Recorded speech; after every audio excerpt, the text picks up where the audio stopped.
জাতীয় প্রেস ক্লাবে ৭ নভেম্বর প্রজন্ম আয়োজিত আলোচনা সভায় অংশ নেন বিএনপির সিনিয়র নেতারা। বিএনপি নেতারা বলেন, গত ১৫ বছরে তাদের দল আন্দোলন সংগ্রামের মধ্য দিয়ে ফ্যাসিবাদ বিদায় করেছে, কিন্তু এখন বিএনপির বিরুদ্ধে অপপ্রচার চালানো হচ্ছে। যে কথা বললে হয়তো অত্যুক্তি হবে না, ছাত্র জনতার গণ অভ্যুত্থান ঘটেছে বাংলাদেশি জাতীয়তাবাদের মূলমন্ত্রে। সেই গণ অভ্যুত্থানে তারেক রহমান নেপথ্যের একজন কুশীলব হিসেবে তার ঐকান্তিক প্রচেষ্টায় বাংলাদেশে গণতন্ত্র পুনরুদ্ধারে অবদান রেখেছিলেন, যাতে করে বিগত ২০২৪-এর গণ অভ্যুত্থান ত্বরান্বিত হয়েছিল এবং স্বৈরাচারী আওয়ামী লীগ সরকারকে দেশ থেকে পালিয়ে যেতে বাধ্য করেছিল। বালু মহলের সাথে বিএনপির লোক জড়িত যদি থাকে, জামাতের লোকও জড়িত আছে, সেটাও গণমাধ্যমে আসছে।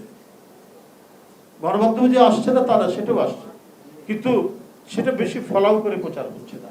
সিলেটের পাথর উত্তোলনের সাথে জামাতের নেতার নাম পাওয়া যাচ্ছে, নারীঘটিত বিভিন্ন ঘটনার সাথে নাম পাওয়া যাচ্ছে, কিন্তু সোশ্যাল মিডিয়ায় বিএনপি করছে কিন্তু বিএনপি তার বিরুদ্ধে কি ব্যবস্থা নিচ্ছে ওটা তো ফলো করে আপনারা বলছেন না।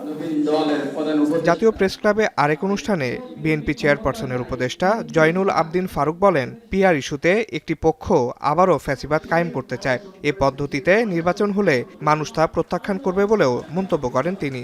এসব পদ্ধতির কথা ভুলে গিয়ে আসুন না জনমত যাচাই করি, সেই জনমতের ভিত্তি করে পার্লামেন্ট নির্বাচনে সংখ্যাগরিষ্ঠতা যদি অর্জন করতে পারেন আমরা জিন্দাবাদ দিব, কিন্তু ষড়যন্ত্র করে বিএনপিকে কোনো নির্বাচন থেকে পিছপা হওয়ার কোনো সময় এখন আমাদের আর নাই।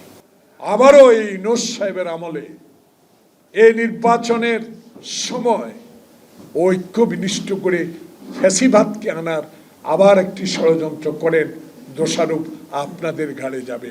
রাজনীতির এই সংকটময় সময়ে সবাইকে ঐক্যবদ্ধ থাকার আহ্বান জানান বিএনপি নেতারা। বিনিষ্ট করার একটা ষড়যন্ত্র আবার চলছে। আসিফ ইকবাল খান, এখন, ঢাকা। আমাদেরকে নবীন দল নয়।